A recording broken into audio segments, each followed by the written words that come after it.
But to judge the process of dying or being killed, whatnot, or especially in the sense of a slaughterhouse, I've heard they're terrible and that they really mistreat the animals, and I think that's a bad thing. We should really work on that. And if we're going to continue to eat meat, if we're going to continue to eat meat, we need to make sure that they are treated humanely. I'm sorry, that should be top of the line. If it makes the meat more expensive, great. Maybe fewer people eat meat. Maybe eventually we'll wean ourselves off of the meat altogether. But like I said, if you're raised eating it and you know what the feelings are, the pleasure you get from eating meat, it's hard to just turn around and leave that behind, even if you kind of know that it's not a good thing. So anyway, there's things about it we should address. In particular, I believe that the animals should be treated as humanely as possible, all the way up until the moment that we kill them to eat them. So it's a little bit of a contradiction there, but at least maybe they've had a nice, gentle life. And I believe most cows, if you look at them out in the field, most of the time their life has been nice and gentle. For a few minutes of pain and terror or whatever at the end when they get killed, it's not too bad a trade-off compared to the animal that lives in the wild that is always slightly afraid of its life ending or in terror, or frequently, daily. Animals living in the wild get spooked and run off because they're trying to avoid being killed. And sometimes it's not a threat there, and sometimes there's a whole pride of lions that's getting ready to eat them up.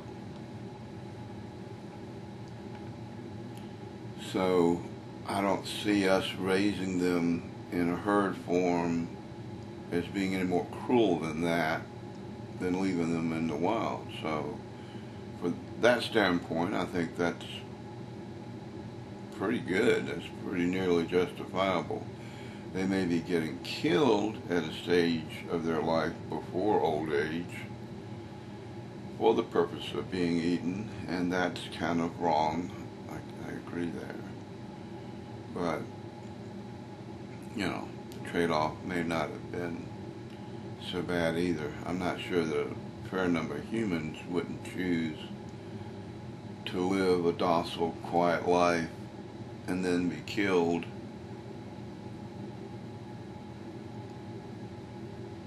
and knowing that that would happen after a certain number of years if they were given that as a choice. If someone came up to you and said, we're going to take care of all of your expenses for the next 10 years. You don't have to work. You can travel. You can raise a family. Maybe say 15, 20 years. You can raise a family. You can paint pictures. You can sew. You can collect stamps. You can play music, go dancing, give them that peaceful life that they could live pretty well with, but knowing at the end of 10, 15, 20 years, they'd be harvested for whatever reason. I don't know, scientific study or the aliens. It's a cookbook. But I'm not sure that some humans would probably be okay with that. Again, I'm not really making a moral judgment. I'm putting that question out there to you. Certainly, if you feel strongly one way or another, let me know in the comments or send me a message through YouTube or email, whatever. So I'm just thinking of various things when I'm looking at the cows, the cattle out in the field, and some cows that are raised on dairy farms, they're not eaten. They live till they stop producing milk, I guess. Then probably they're slaughtered. I doubt it. Many of the cows are kept after they're useful in a sense, producing milk on a dairy farm, and that's kind of not good. I don't know. Again, we're saying 5 or 10 years, however long it takes to raise them to being productive to maybe 20 years. I don't know how long a dairy cow is productive. And then being killed, I don't know if that's worth living 5, 15, 20 years in a while and then dying from whatever, accident or animal eating you. So all that going through my brain and finally deciding that, well, it may not be any worse for them than it is for us or any other animal. That living that life is not particularly degradatious. We're not out there taunting them and torturing them and doing things spitefully to them in a way that would maybe seem unnecessary or cruel or... And I came up with this idea, and maybe it should be a book somewhere, although I'm not sure that Philip Jose Farmer may have already written something similar.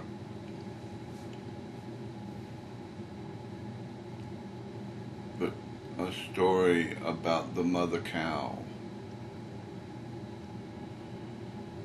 How that all cows live this life of being introduced into life as a little calf and growing up alongside of their mother and nursing and learning to eat grass and to find water and to live in the herd life existence of the cow, all fairly quiet and peaceful, and perhaps their life being rewarding in other ways too. Perhaps they have thoughts and philosophies and social order and the nice social sharing of, hey, how you doing? How's your day? Hey, I'm all right. How you doing? And having an interchange of that throughout their life, fair confidence of being taken care of and not really worrying about much, hanging out, and then eventually dying. And at that point, when you die, as a cow, you're returned back to the mother cow, who is this sort of universal concept of wellness and goodness, a sort of heaven or afterlife for cows. That when they die, they go back to the bosom of mother cow, where they're cared for and loved and appreciated after their little service, their time on earth. And then perhaps after a while they're brought back from mother cow down to earth again and live another life of cowness on earth. And then they are killed and eaten by the humans or eaten by wolves or whatever way they die, and then they are returned back to mother cow. And it's all a cycle that's very natural and calm and peaceful and tranquil. You look at a cow, they don't look like they're particularly worried about anything. A bull is a little different, and mostly that just has to do with procreating. A bull pretty much is just a great big, and that's what he thinks about all day.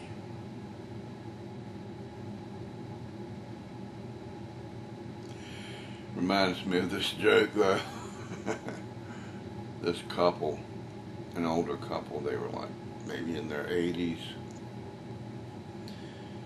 believed in reincarnation, and they made a pact with each other that if one of them died, the other one would go to a seance and have the spirits be asked in the seance to reunite them, at least for a little while the reading's going on, the seance is going on, so that the one that has passed can tell the one that's still here on earth everything's okay, or how things are and what everything's like. And so the husband dies and the wife goes to the seance and asks the medium to contact her husband, and the medium starts reporting what the husband is saying to her, and husband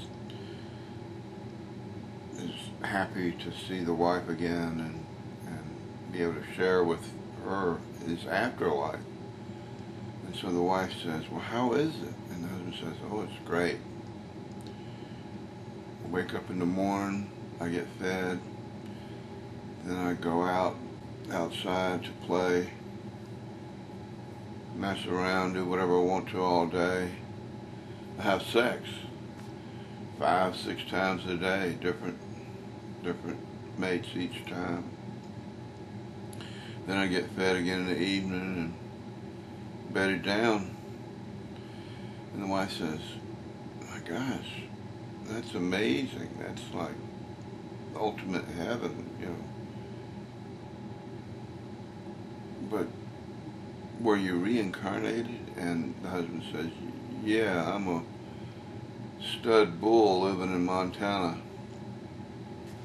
Okay, so I didn't tell that one quite right. Who knows where we go? Who knows what happens to us after death? And it's kind of cruel and unusual punishment to humans to make us live this life and then die slaughtered in whatever horrible, horrendous ways that we die. A few people pass in their sleep, and I've been thinking that's a pretty good way to go. But most of us don't have that luxury. Most of us, I don't know, a fair percentage of us die in horrendous accidents. Car accidents, plane accidents, boat accidents, train accidents, who knows, just falling off a cliff, or in some cases eaten by a bear, or diseases. I suppose that's one of the worst, rather most prevalent ways that we die. Cancer, other sorts of accidents, and a few are murdered, sometimes by friends and relatives, sometimes by strangers, and sometimes we get murdered by society for the murders that we committed. So, if you want to judge one instance of such a killing, then you probably have to open that whole can of worms and judge them all, because who's to say any one manner and method is better or worse than the other if you've not actually had the opportunity to experience it. And on that note, I've talked way too long, but at least now you know about Mother Cow.